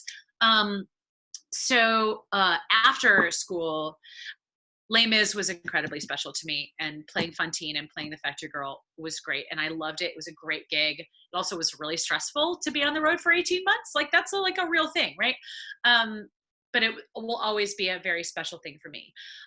Playing Joe in Little Women for Stage of St. Louis in my hometown, where like my second grade teacher and my softball coach from when I was 10, and like every family member and like all of our family friends, like to have that experience. And it was over the holidays. So like I got to invite the whole cast over to my parents' house for Thanksgiving. Like it was just like the first day that I walked into rehearsal, the women who played my sisters and I looked at each other and we were like, wow, like we're sisters already. Like there was something that was so magical about that group of people, that time in my life, that location, that role, that show, that just all came together into this intensely magical experience. And navigating that role, because that role's a beast. On a technical level, I was so proud of myself that I never lost my voice. Like I took care of myself in the way that I needed to do that role. But I gave it every ounce of the passion with which I live my life. I got to pour into Joe and own it and have it radiate on stage. And it just felt so good. It felt so good. Well, and that was when I first met you, and we brought a group from Wesleyan, and you even came up and sang Astonishing in the Lab Theater for our I remember that. Yeah. So you were like one of my first alumni guests that I brought back. Oh my gosh. Okay, so listen, I think I've exhausted our list because you did such a good job of answering a lot of questions when you were talking. But so I want to open it up to the group. You guys, questions? Yeah. Raise your hand. Yes, Carson. Hi, how are you? Hey, Carson. So I had the opportunity to work on my own business idea this past summer that pertains to the arts, and it's revolving. I want it to revolve around how we can be more collaborative to bring like general business information to artists that aren't able to get that information. Yes. So I was wondering if you would be willing to pass out some ideas about like what you've noticed has been difficult for artists to know, and for us, like what do you think would be important, like just general ideas of what we could know right now as we're about to enter. Yeah, I mean, I think understanding things like 1099 versus W-2, I think understanding things like the structure of the union, I think understanding things like what are the different kinds of auditions that you're going to go to. But then there's like the more esoteric things like how do you network? How do you network without being weird? Because like there's an acquisitiveness around artists, and this is something that I've noticed stepping out of the theater world and the Lady Business Network. Like it's very weird, I think, sometimes to be in a room full of artists where everybody is like networking as a verb. You know what I mean? They're like, everybody needs to like name drop and resume drop. And like, you see this at auditions, it's so gross. And you see like women like side-eyeing each other. Like, it's almost like, you know, it's like a classic like sci-fi movie trope where you're looking through the eyes of the robot and the robot is like assessing threat level, negative, right? Like this is how people in theater look at each other, and it's awful, right? It is. So what does it mean to conduct yourself as a professional in a business where there are not enough opportunities to go around, numbers wise, without becoming a dick?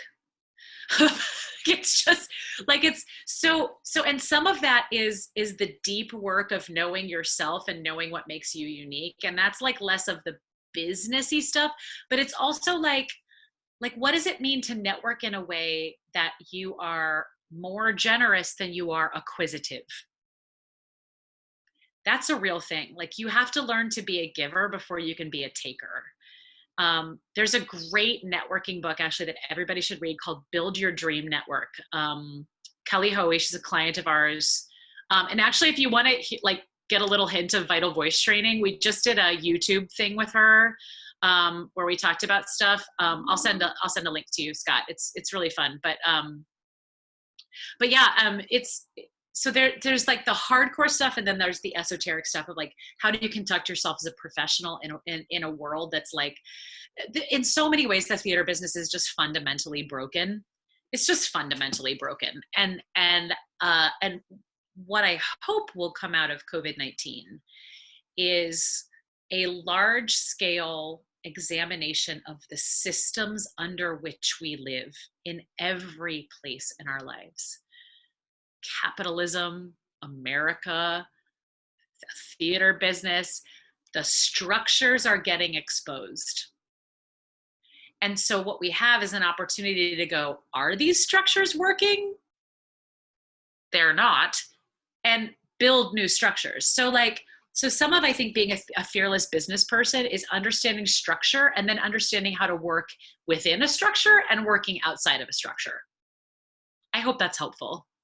That is, thank you, because I didn't really think about the personal side of it, because I also do research not just for theater, but for visual artists, for theatrical, for music, and for so that can all tie together. Totally. And this is what I'll say, like, for anybody who wants to build a business, like, there's a lot of like nitty gritty details about building a business. Like, what kind of business entity do I want to build? Like, we have an LLC for Vital Voice Training. We're a partnership LLC.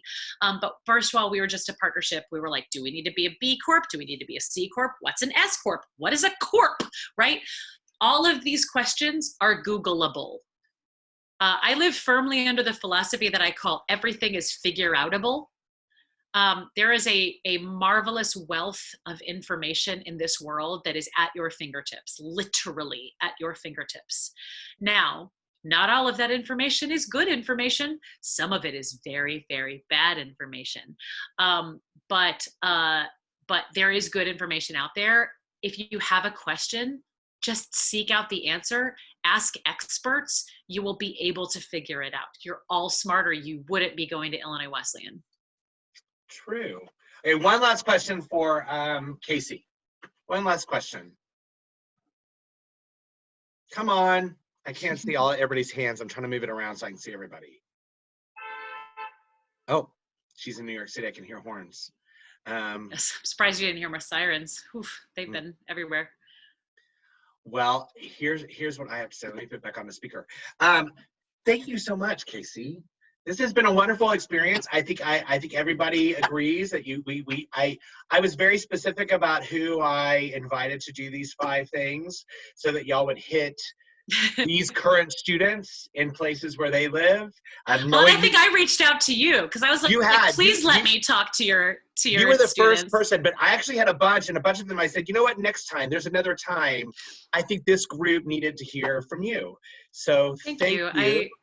Well, and somebody said early on something about a book. I actually would love, so this whole myth of the artist thing, I think there's a book in there. I don't know when it'll come out. I don't, you know what I mean? But I think it's a book. So thank you for that encouraging statement. I really appreciate it. It's something that I care very deeply about. So thanks for letting me go on my big soapbox for. Yeah, well, Jay Gardner will be the first one. He's the one who made that statement. So he'll be the first one to buy the book. Amazing. Thank you so much. And then if you will send me that link, I will glad to share that and the book with people, and also how to buy CDs directly from you. Oh my gosh. And yeah, so please, all of you, feel free to keep in touch with me. I'll throw my email in the chat box. Yeah. And I know that they all love Emily Hardesty because, and I know Emily's worked with you, and we've had several people that have worked with you, and I think they're also enjoying now that Musical Mashup is back up, that you're back up there.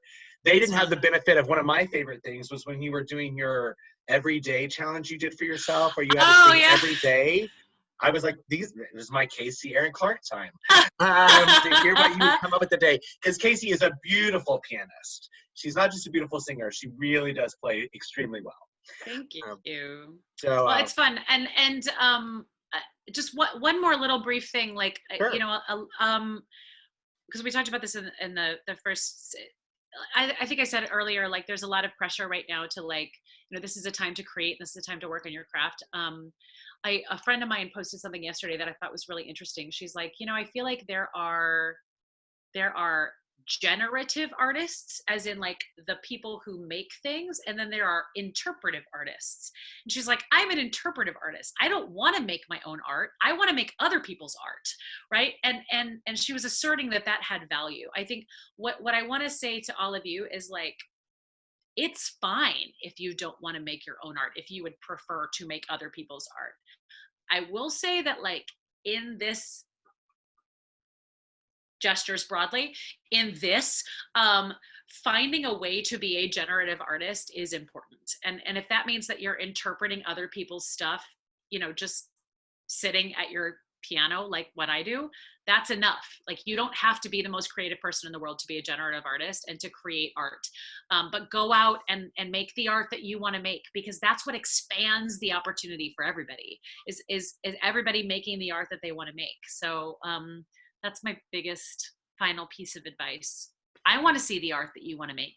I'll be your audience.